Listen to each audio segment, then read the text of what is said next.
Hello there, welcome to the Media Centre and to Development Corner, the last notebook for this first Barcelona test. This is our area here. We've got Rachel Brooks here, and Nick Dodds and Will Esler and James Galloway here from the Sky Sports website. You've been following the live updates from there. This is all our stuff, Simon's stuff, where we feed out everything here. So our colleagues from Sky Italy sit as well. This sort of traditional, I show you around the media centre as well, but they've got rid of development cubicle. Do you remember development cubicle used to be just on the side, sort of trap 3 we used to do it from, with just the other side of where Antonio's standing, but unfortunately they've got rid of them, turned them into lockers. People need space for storage, so development corner has become development desk. Anyway, let's get on with it, because there's lots to show you. A little tour around the pit lane and the carbon fibre and winglets and monkey seats of Formula One.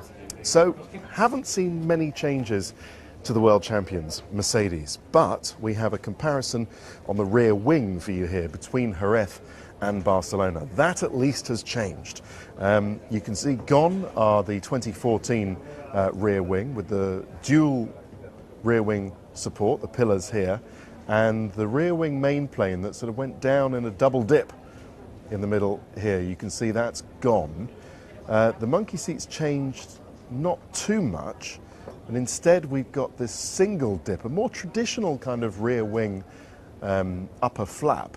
The main plane looks pretty similar, but then Mercedes have copied more or less everybody else, Red Bull and Ferrari, with the single rear wing support. Just going down there. So it does, they found, work better. The end plates are slightly different. We might see another change to them a little later on in the season. But there you go, that is the new one on from Barcelona, and we'll see how that develops later in the year. We've got a closer up view of the diffuser on here. Now earlier on in the test here in Barcelona, they went with that monkey seat that we've just seen, nicely sculpted with 3 elements, the sort of box section there, and the double element there, and then a little flap on top. But Mercedes have tried, they can see some potential in this area, amazingly small, so they've given the monkey a slightly smaller seat to sit on. You can see this was one that came on today, I think, this third and fourth day of the test. So you can see the central support still down there, but it's changed from what was a rather sort of boxy monkey seat there onto this more sort of slimline, elegant one, much like the Toro Rosso and the Ferrari, I think, the version there. But you can just see how the aero paint gets flowed up. Again, fast lines, all very nice and good, and squiggly lines is where the air isn't doing what they want it to do. But I think that shaded patch here is the effect of the exhaust and the monkey seat, just sort of catching the bottom side of the rear wing. I think it is. Anyway, let's move on to Mercedes' front suspension. It's Pascal Wehrlein in the car, but get a nice view here of how they've gone even more extreme with their front suspension, the lower wishbone in here. It's just a single carbon fibre element. You can see from where it joins the wheel there, right up until quite close to the main body of the car, where it splits and then goes into the mounting points. So Mercedes really are leading the way with this. Ferrari have kind of copied it to a certain extent, but they haven't developed it quite as well as Mercedes. Mercedes have gone very extreme. It's all for aero gain, of course, as pretty much everything is on these cars. But this is a development of last year's, and I just love this curve on the front wing. So when seen from this angle, you can really see what they want the front wing to do. It's nice. And this boxy section is where you're not allowed to develop. It's a kind of safe zone the FIA have put in, where you're not allowed to develop any sort of aero bit. It's still very important, but you're not allowed to do that. Aha, now, here is an interesting story. Red Bull have been playing around with the little flap on the back of their drivers' crash helmets. Now, that flap was normally put there, I'll show you a picture of it, because it eliminates, it's meant to eliminate helmet lift. Now, many bikers of you will know that when you travel at high speeds, because the top of a helmet is a curved, much like the curved surface of the top of an airplane, that creates lift, because air travels faster underneath than it does over the top. I think I've got that right around. So what Arai used to do, and all the helmet suppliers, is put a little winglet on the top of it, which helps push the helmet down so the driver isn't actually getting sort of strangled by his helmet strap.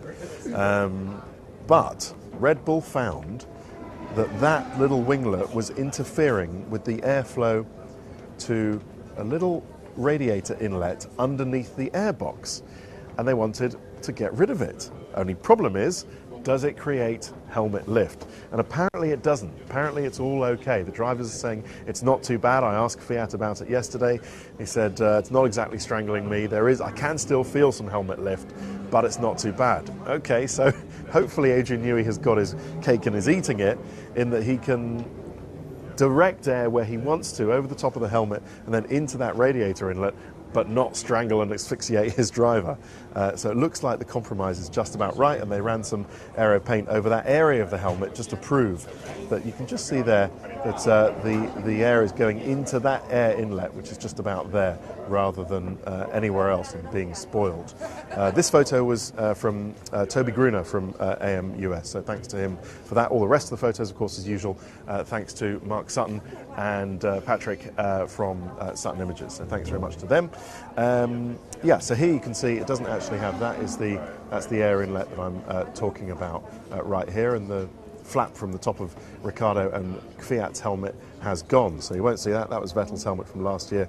You can see it has the little flap on there, but it's gone. Also interacts with the windscreen. Of course, if they lowered the windscreen, then the driver would get much heavier buffeting in the airflow, but they're not doing that at the moment. Well, that will change. You'll get a different windscreen in Monaco than you will in Monza, somewhere like that. So small details on there make a difference. There you can see it's obviously a crucial part of the engine cooling. That's why they put this little fan in. Whenever the driver comes in, Red Bull put a fan in to keep that area nice and cool. So that's the result of they've had, and it's all worked out. Change also at Red Bull in the pit equipment. They've got a different front flap adjust, a quick front flap adjust, which they've been testing this morning here in Barcelona. But they've got new, more powerful wheel guns as well, always with the attention to detail, trying to get the pit stops quicker and quicker and quicker. And just see this sort of triangular bit on the back of the new wheel gun. So they've been working with Paoli, who are the wheel gun manufacturers, to get more powerful wheel guns, always, always, always. So that is progress in that area. There you can see just a slight difference with the new wheel guns in here. Here you can see the inside of the tyre. Can you just see in here? So that's just some holes for cooling in there, and Red Bull using the blown front axle concept. So that's where the air will come through the hub there. While we're talking about pit stops, let's show you a development in front jack technology. Now, this is quite interesting. You're not allowed powered jacks, so you can't have any assistance in actually jacking the car up. Williams used to have a front jack where you came in, they pulled a lever and it would lift the car automatically. So you can't put energy in, but what you can do is speed up gravity in helping the jack drop the car and then get a quicker pit stop, get it on its way. So that's what this is. It's a pneumatic system. This is the Lotus one. Just reading what it says on there. Master and slave, serviced, and then the date. Okay, I was getting all slightly 50 shades there. I'm not quite sure what that's about, but I think it's a servo, isn't it? A master and slave servo, something like that. Anyway, so there's a pneumatic system there, which is a quick drop of the car. That's a closer up one, nicely sort of shrunk metal around the system. That's Lotus's system. And then there's a system on the Williams as well. So the jack is dropping. They found that gravity isn't quick enough for them, so they want to speed up gravity and drop the car quicker than just sort of releasing a latch and having the car drop to the ground at the speed of gravity. So as I say, nice stuff, attention to detail, speeding up pit stops. Here you can see the top end of the Williams nose. If we just look at noses just for a moment. Again, as we've said, the small little mounting points, amazing. They want to interfere as least as possible, as least small amount as possible with this critical part of the front wing. And then the little stubby nose of the Williams, which is a legality thing. They have to have that. You can see on the Red Bull, that's their version. We do think the Red Bull nose is going to change for the next test in Barcelona. So watch out for that. Hopefully Crofty will point that out to you, and we'll reflect it in the next development corner, which we'll do at the Australian Grand Prix. But actually in this shot you can see how it's just slightly curved underneath, and that in itself, like the top of a helmet that we spoke about earlier and an airplane's wing, does speed up the airflow. So it all helps. Let's talk a bit about the back of the cars. You can see with the Red Bull, they've actually covered up the drive shaft in a sort of aerodynamic shroud, but not all teams have this sort of attention to detail. There's the Red Bull's monkey seat just through their exhaust pipe and their central rear wing pillar there that we've been talking about earlier. So we have a look at some other rear of the cars, and you can see Ferrari is, I think they have also covered up their drive shaft, have they not? Yes, they have, an aerodynamic foil. It's a nice view of the back of the Ferrari. But McLaren haven't, so there you go, there's the drive shaft that comes in here. But have a look at the McLaren wishbones at the back. They're in quite a, seems like we've got a little audience here. Foggy, let's see. Oh, is this interesting, is it? Okay, right, the FIA press delegate, Matteo Bonciani, wanting to see what we're talking about. But look at the legs of the McLaren rear suspension, really quite interesting. So it goes out there. This is of course where they had the blockers, the fat wishbones from last year, but they kept that kind of layout. If I compare that with the Ferrari, you can see the Ferrari is just one angle back and then straight, and indeed with the Red Bulls much more straight. But Red Bull, McLaren have still kept with this quite unusual rear suspension layout, which is interesting. We'll see what they do with that later. And you can see the comparison there. The McLaren with a sort of dog leg there, and this I think is the Williams, which is much straighter, and Williams have gone with exposed drive shafts as well, haven't chosen to put them in any kind of aerodynamic shroud. While we're on Williams, let's just look at the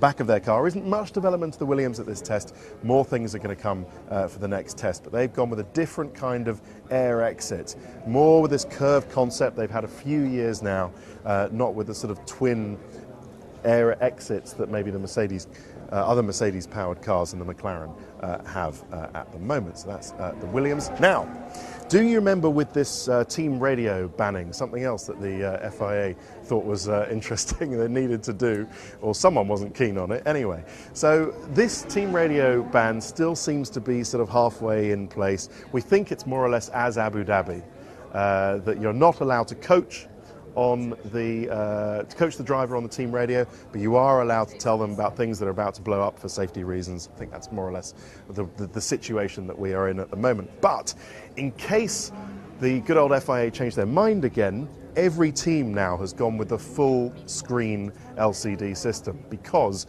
with the old one, which was a little bit lighter and a little bit simpler, you can't run the risk that you're going to have this system, this rule change again, and then the driver will be left blind to a certain extent with what's going on with all the parameters of his car. So now Red Bull used to have the old system, they've gone now with a new system this year, so everybody's got the biggest sort of LCD screen. That's on the Red Bull, that's on the Ferrari, who had the biggest screen last year anyway. But look what Williams have done. Williams have separated it from the steering wheel, and they've put the screen as a kind of big dashboard there, as well with the shift lights, which I thought was quite interesting. I must ask Felipe Massa or Valtteri Bottas whether they can actually see that at 200 miles an hour. I'll be impressed if they can, but for whatever reason, Williams wanted to keep the view on their steering wheel absolutely clean and just have the display on here, so they've decided to do that. Now, have a look at this front wing on the McLaren. Keep it in mind. Does it remind you of a front wing of any other car? Yes, the Red Bull. What a surprise. That's because Peter Prodrumou, of course the ex-head aerodynamicist at Red Bull, has gone to McLaren and has taken much of the concepts with him. So have seen that, and other bits of the McLaren actually do seem to be a bit of a Red Bull copy, but then no surprise there. Prodrumou, what he takes from Red Bull, he gives to McLaren. So that's moving on there. McLaren, though, have kept with their cheese grater style little serrated edges on the top of the main plane of their rear wing, and they've added these, you can see them quite nicely in this shot, these sort of serrations on the rear wing end plate, which are also being copied by Sauber. We'll have a look at them in a minute. McLaren going with a much bigger air exit on the top of of their engine cover. I think that's just for safety. They want to make sure they're on top of their cooling, because when you compare that to the Lotus, which is completely shrunk around their exhaust pipe, you would think that McLaren want to be McLaren will close it up to that kind of style of the Lotus, but I just thought it was interesting to compare the two. Quite different Lotus suspension, front to rear, but we'll talk about that later in the season in Development Corner, I'm sure.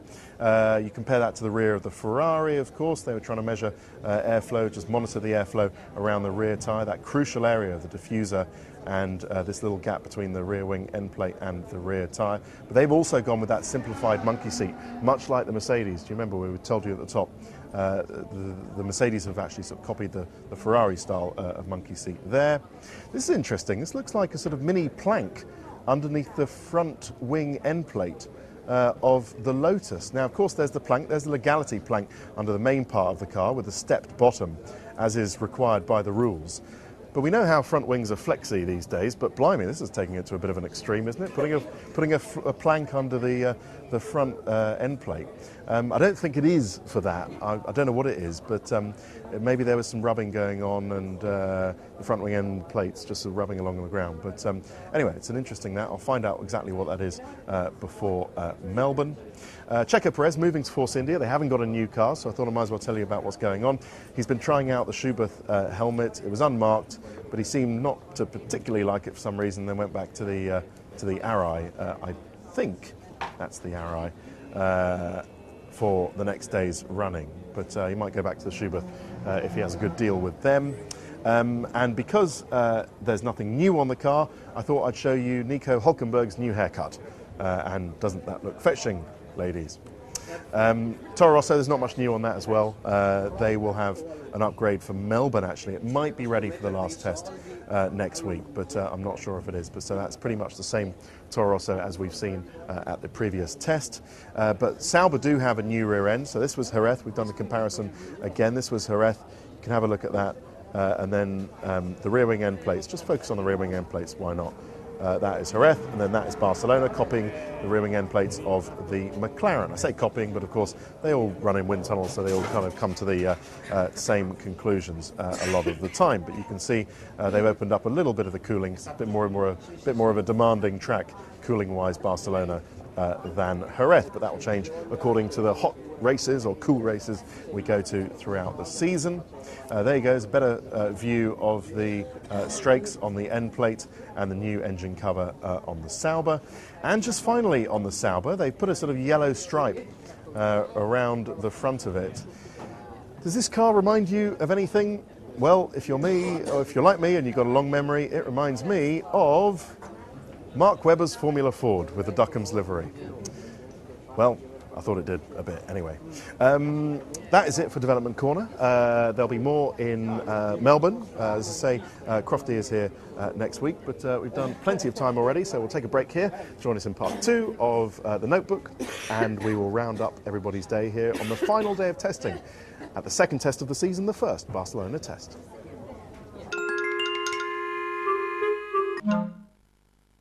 Welcome back to the Circuit de Catalunya, just outside Barcelona, on what's been really a very strange day. Very shortly after we finished with Development Corner, Fernando Alonso had his accident, and as we are now, we're just nearing the end of the day. He's still in hospital. He's going to stay there overnight for checks, but he's had a CT scan, and very happy to say that he's effectively fine, he's effectively uninjured.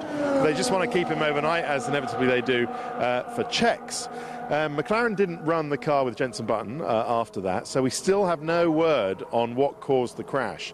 Whether it was a car fault that meant that Fernando went off at slow speed into a wall, but wasn't a huge wheels-off accident, or whether there was some sort of incident with Fernando himself, whether he was distracted and went off, or whether he lost consciousness or fainted and then sort of veered off at slow speed into the wall. And so we don't really know. So this has been the scene of much action. That helicopter, having sat there for 3 days doing nothing, thankfully, then was called on to go out from the medical centre to hospital and round up Fernando Alonso. There's no point you know, really discussing all the who's, the what's, the wherefores. We will see what happens. It's very rare for a driver to lose consciousness, to faint in the car, but it has been known. Drivers go through a lot of G-forces, test days are long, you know, blood sugar up and down, but we will see. You would have thought if he did faint that would be a problem, because then you can't really go racing, can you, if you're prone to fainting? Not that I'm saying he is prone to fainting, I'm just saying, you know, that's just some of the gossip that's going on. Anyway, look, let's leave it there. We don't know, okay? So stay tuned to the Sky Sports F1 website and Sky Sports News, of course. Rachel Brooks will be telling you as soon as McLaren tell us why exactly the incident happened, then we will report what they say. But all our best wishes have to go to the Fonz, to Fernando, and get well soon. Let's talk a bit about Renault. I said I would. The issue seemed to be with Red Bull, it's the drivability of the car. What Renault decided to do over the winter was work almost to the exclusion of everything else on reliability. So it's been the drivability that's been the problem with the engine. But they say by Melbourne they would have sorted out the drivability of the engine. They will homologate the engine when they get to Melbourne, or just before, and then they'll work out where they want to use their remaining unused development tokens for the rest of the year. But Remy Taffin told me that they have more to gain by the token system throughout the year than anybody else, and if it's not enough, if the work we've done over the winter, Renault say, isn't enough by Melbourne, we will close that gap, hopefully, with the token-led development throughout the year. So that was the word from Renault. He's talking about Mario Ilian. Mario Ilian, the engine genius I talked about yesterday, his company is helping us out, and we will do with his expertise. There were a few gremlins at the first test, but it's now better. We've been working on the energy recovery system, say Renault, but they're now focusing on the internal combustion engine itself and developing all that. Just saw Nico Rosberg come into the pits. It's been an interesting day for them. I'll tell you about Mercedes in just a second. So that's Renault. Red Bull, for what it's worth, with Kvyat were P3 with 95 laps. Not a great day for Toro Rosso, has to be said. Carlos Sainz Jr. also went off at turn 3. Oh, look, we're going to get Vettel in. This will be good. Let's stand over here, shall we? And you can follow him in, Simon. Our friend Carlos Sainz, or Chili Sainz, did a P6 for 88 laps, but had a crash and had to go to the medical centre himself at turn 3. He reported the car felt quite unstable in the wind. Very windy conditions we've had here today. Oh, I'll tell you why he's coming in, because we've got another red flag with only a couple of minutes left of running. So we'll find out why that happened. Ferrari P7 for Sebastian Vettel, and it was all going very well with 69 laps before they had a stoppage, a failure in some of the engine components. It wasn't major issues, they tell me, just some of the engine components were running towards the end of the life. They checked and they had to change some things, and that's why it's taken some time and they haven't managed to get quite so many laps under their belt. Despite the appearance of their new pit wall gantry there, Simon, with the new fold-down roof, they weren't planning to do any race simulations at this test, so they will do 2 long runs, 2 race simulations next week, and hopefully then we will get a true read on where Ferrari are, which will be absolutely key. If he's not coming in immediately, oh well, he's coming in now. All right, you can follow Sebastian Vettel in while I tell you about McLaren brackets not to do with Fernando Alonso and his crash. They've got a new aero package coming next week. So inconsiderate of those Ferrari guys. We were enjoying the view of the back of their car, and they go and shut it out like that. How could they? They're a new aero package next week. Saturday, McLaren are having one, and then there'll be more for Australia. They need to prioritise, though, with so many things, small things going wrong with the car, and then this unexplained incident with Alonso today. They just need to prioritise, quote, the showstoppers. That's what Eric Boulier says. We need to make sure we've nailed down what can actually stop the show in Melbourne, and then we'll sort that out and get that in the last test. Force India, they still say that they want to bring the new car. They're planning to bring the new car to this next test beginning on Thursday, so we'll see if that does. They had an engine failure with their 2014 engine today, so Hülkenberg only managed 36 laps. Mercedes, what a great test for them. Rosberg ends up P2 today, but it's a low 124 on the medium tyres, when the top time, Romain Grosjean's Lotus, was a 24.0, just 0.3 slower, and that was on the soft tyre. No, it wasn't. It was on the super soft tyre. Even better for Mercedes. So it seems, well, I know, up until this point, unless Rosberg goes out in front of us now on soft tyres, the only tyres Mercedes have run at this whole Barcelona test have been the hard and the medium. They haven't even touched the soft or the super soft. Such is their pace advantage. So he had a spin in the morning, but they've been working on setup and have done some good runs with Rosberg. Just quickly on Lotus, Maldonado did a 24.3 yesterday, so Grosjean did a 24.0 today, fastest time of the test, and they did set up work as well. P5 for Bottas, 127 laps in the Williams, so fantastic reliability. Good work from Williams. I'm still trying to get my answer as to where they are in the competitive order. They're obviously behind Mercedes, but are they in front of Ferrari? Just don't know at the moment. Lotus tried a red race sim, but that was interrupted by a red flag. And finally on Sauber, all the way down there, Felipe Nasr had general unreliability today. They would just call it general issues. They missed the morning, but they managed to get out to do 70-odd laps on the soft and the super soft tyres at the end. So that is pretty much it. And it for the notebooks. As I said, David Croft is here with you for the next test from Barcelona, starting on Thursday. He's dusting off his hashtag, so it is hashtag AskCrofty. So if you've got any questions about darts or West Ham or the price of quality sausages, then tweet at Sky Sports. No, tweet hashtag AskCrofty. I think you can tweet whatever you like, but as long as it's got the hashtag AskCrofty in it, then David will see it, and hopefully he will answer all your questions. And then I will see you for the F1 show on March the 6th, I believe it is. Yes, it is, March the 6th. Good. Thanks very much for watching the test notebooks. See you for the F1 show on March the 6th. Bye-bye.